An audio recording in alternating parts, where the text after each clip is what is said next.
Hello everyone, welcome back to our YouTube channel. आज हम start कर रहे हैं paediatrics nursing target high part 32। So let's start. Question 851, Sprengel shoulder किस bone की डिफॉर्मिटी से होता है? Answer A, scapular. Sprengel deformity में स्कैपुलर एबनॉर्मली हाई पोजीशन में होती है। Features: elevated scapular, limited shoulder movement, cosmetic deformity. Question 852, nurse एक चाइल्ड की स्केलेटल ट्रैक्शन एसेस कर रही है और देखती है कि ट्रैक्शन वेट्स फ्लो पर रखे हैं।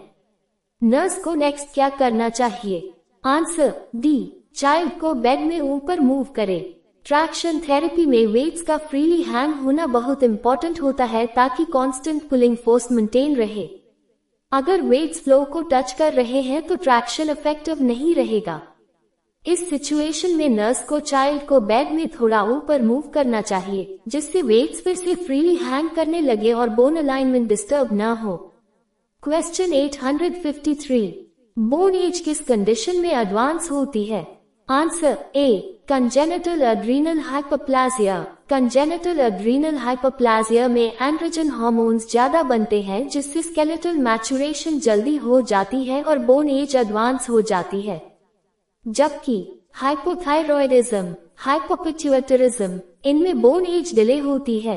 क्वेश्चन 854, बच्चों में विटामिन डी डेफिशिएंसी से कौन सी डिजीज होती है?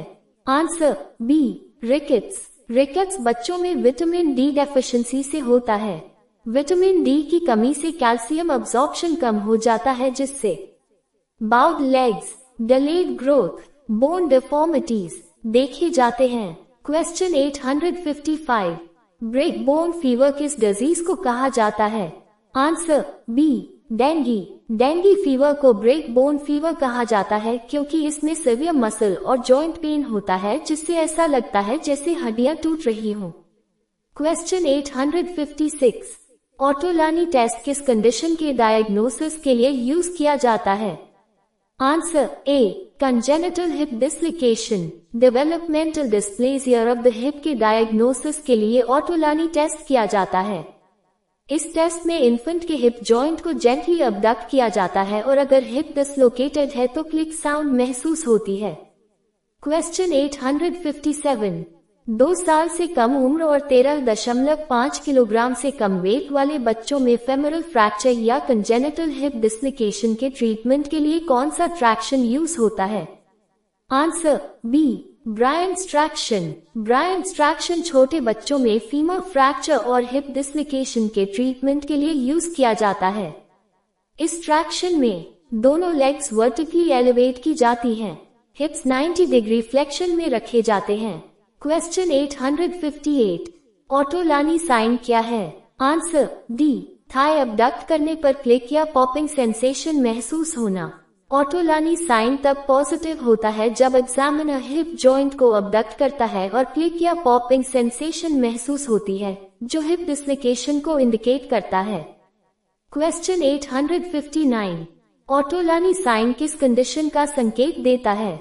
Answer A, developmental dysplasia of hip. Developmental dysplasia of the hip में हिप जॉइंट अनस्टेबल होता है। ऑटोलानी साइन इस इंस्टेबिलिटी को डिटेक्ट करने के लिए यूज किया जाता है। क्वेश्चन 860, वह कंडीशन जिसमें स्टेनिकुलाइडमास्टॉइड मसल कंट्रैक्ट हो जाती है और नेक मूवमेंट लिमिटेड हो जाता है तथा चिन ऑपोजिट साइड की ओर पॉइंट करती है, उसे क्या कहते हैं? आंसर सी, टॉर्टिकोलिस। टॉर्टिकोलिस में स्टेनिकुलाइडमास्टॉइड मसल शॉर्टन या कंट्रैक्ट हो जाती है। फीचर्स: नेक टिल्ट, लिमिटेड नेक मूवमेंट, चिन ऑपोजिट साइड की ओर डिविएशन। क्वेश्चन 861, 2 साल से ज्यादा उम्र के बच्चों में फेमोरल फ्रैक्चर के ट्रीटमेंट के लिए कौन सा ट्रैक्शन यूज होता है? Answer D, 90-90 traction. 90 to 90 traction older children 2 years से अधिक में फीमर फ्रैक्चर के ट्रीटमेंट के लिए कॉमनली यूज किया जाता है। इस ट्रैक्शन में हिप 90 डिग्रीज फ्लेक्शन, नी 90 डिग्रीज फ्लेक्शन पोजीशन में रखा जाता है ताकि फीमर अलाइनमेंट मेंटेन रहे। क्वेश्चन 862, शॉर्ट टर्म इमोबिलाइजेशन या बोन डिफॉर्मिटीज कंट्रैक्चर्स को करेक्ट करने के लिए कौन सा ट्रैक्शन यूज किया जाता है? Answer A, Buck's extension traction. Buck's extension traction एक स्किन ट्रैक्शन है जो मेनली शॉर्ट टर्म इमोबिलाइजेशन के लिए यूज होता है। यूजर्स मसल स्पैज्म रिड्यूस करना, बोन डिफॉर्मिटीज या कंट्रैक्चर्स करेक्ट करना, सर्जरी से पहले temporary stabilisation. Question 863, humerus fracture के ट्रीटमेंट के लिए कौन सा ट्रैक्शन यूज किया जाता है? Answer B, overhead suspension traction. Overhead suspension traction upper limb fractures खासकर ह्यूमरस फ्रैक्चर में यूज किया जाता है। इस ट्रैक्शन में आर्म को ओवरहेड सपोर्ट दिया जाता है जिससे बोन अलाइनमेंट मेंटेन रहता है। क्वेश्चन 864, इंट्राओसियस ड्रग एडमिनिस्ट्रेशन किस चाइल्ड में टिपिकली यूज किया जाता है? Answer C, child under 3 years of age and critically ill। Intraosseous route emergency situations में यूज होता है जब इव एक्सेस जल्दी नहीं मिल पाता। ये टेक्निक खासकर क्रिटिकली इल इन्फेंट्स और छोटे बच्चों अंडर 3 years में लाइफ सेविंग होती है क्योंकि बोन मैरो से ड्रग्स जल्दी सिस्टमिक सर्कुलेशन में पहुंच जाती है। क्वेश्चन 865, पीडियाट्रिक नर्स की प्राइमरी रोल क्या होती है? आंसर बी, एडवोकेट, एजुकेटर और मैनेजर। पीडियाट्रिक नर्स के कई रोल्स होते हैं। Primary care giver, advocate, health educator, care coordinator, counsellor, case manager. इनमें सबसे इम्पोर्टेंट रोल चाइल्ड और फैमिली के एडवोकेट, एजुकेटर और मैनेजर के रूप में केयर प्रोवाइड करना है। क्वेश्चन 866, थैलेमस के ठीक नीचे कौन सी स्ट्रक्चर लोकेटेड होती है? Answer D, hypothalamus. Hypothalamus thalamus के नीचे लोकेटेड होता है और ये लिम्बिक सिस्टम का इम्पोर्टेंट पार्ट है। Main functions, body temperature control, hunger और thirst regulation, endocrine system control pituitary gland के through. Question 867, infant HBsAg positive पाया गया और मदर भी हार्पसाक कैरियर है। मदर का हेपेटाइटिस बी सीरोलॉजिकल प्रोफाइल क्या होने की संभावना है? आंसर बी, हार्पसाक और हबीब पॉजिटिव। हेपेटाइटिस बी में अगर मदर हार्पसाक पॉजिटिव और हबीब पॉजिटिव हो तो इन्फेक्शन हाईली इन्फेक्शियस होता है और बेबी को ट्रांसमिशन का रिस्क ज्यादा होता है। इम्पोर्टेंट मार्कर्स, हार्पसाक इन्फेक्शन प्रेजेंट, हबीब high infectivity, anti HBS immunity. Question 868, aspirin overdose in a child can cause? Answer C, metabolic acidosis. Aspirin salicylate overdose बच्चों में एसिड बेस इम्बैलेंस कॉज करता है। इनिशियली रेस्पिरेटरी अल्कलोसिस हाइपरवेंटिलेशन के कारण, letter metabolic acidosis develop हो जाता है। Exam point, aspirin toxicity metabolic acidosis. Question 869, Chvostek sign और ट्रूसोसाइन किस कंडीशन में देखे जाते हैं? Answer C, hypocalcemia. हाइपोकैल्सीमिया में न्यूरोमस्कुलर इरिटेबिलिटी बढ़ जाती है। Important signs, Chvostek sign facial nerve tap करने पर facial muscle twitching, Trousseau sign BP cuff inflate करने पर carpopedal spasm. Question 870, positive Mantoux test किस कंडीशन में देखा जाता है? Answer D, all of the above. Mantoux test mainly tuberculosis infection detect करने के लिए यूज होता है, लेकिन टेस्ट कई सिचुएशंस में पॉजिटिव हो सकता है जैसे tuberculosis, immuno compromised conditions, viral infections जैसे चिकन पॉक्स।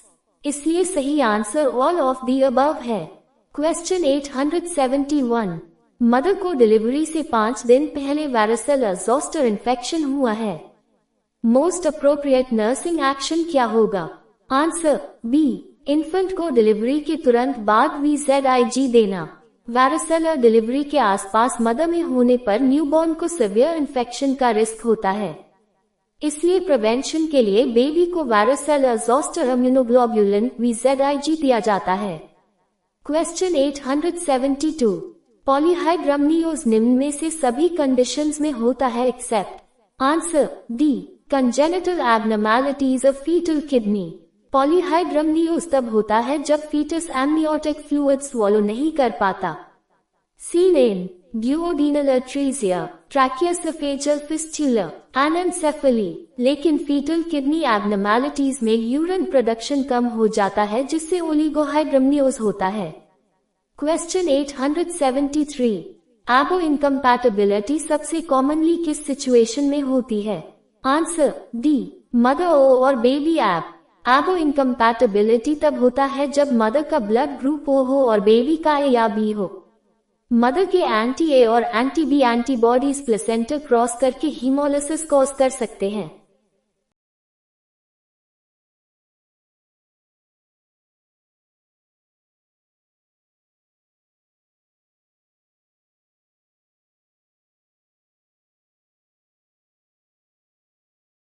क्वेश्चन 874, इन्फेंट्स में इंट्रामस्कुलर इंजेक्शन देने के लिए प्रेफर्ड साइट कौन सी है?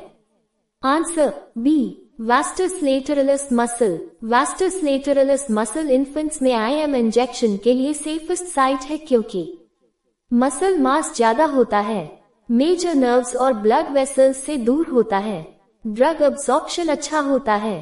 क्वेश्चन 875, बच्चों में इंट्रामस्कुलर इंजेक्शन देने के लिए सबसे प्रेफर्ड साइट कौन सी है? Answer C, vastus lateralis. Vastus lateralis muscle बच्चों और इन्फेंट्स में आईएम इंजेक्शन देने के लिए सबसे सेफ साइट मानी जाती है क्योंकि मसल मास अच्छी होती है, मेजर नर्व्स और ब्लड वेसल्स से दूर होता है, ड्रग अब्सॉर्प्शन अच्छा होता है। सो फ्रेंड्स, आज के लिए इतना ही। कल मिलते हैं नेक्स्ट पार्ट के साथ। Thank you, best of luck.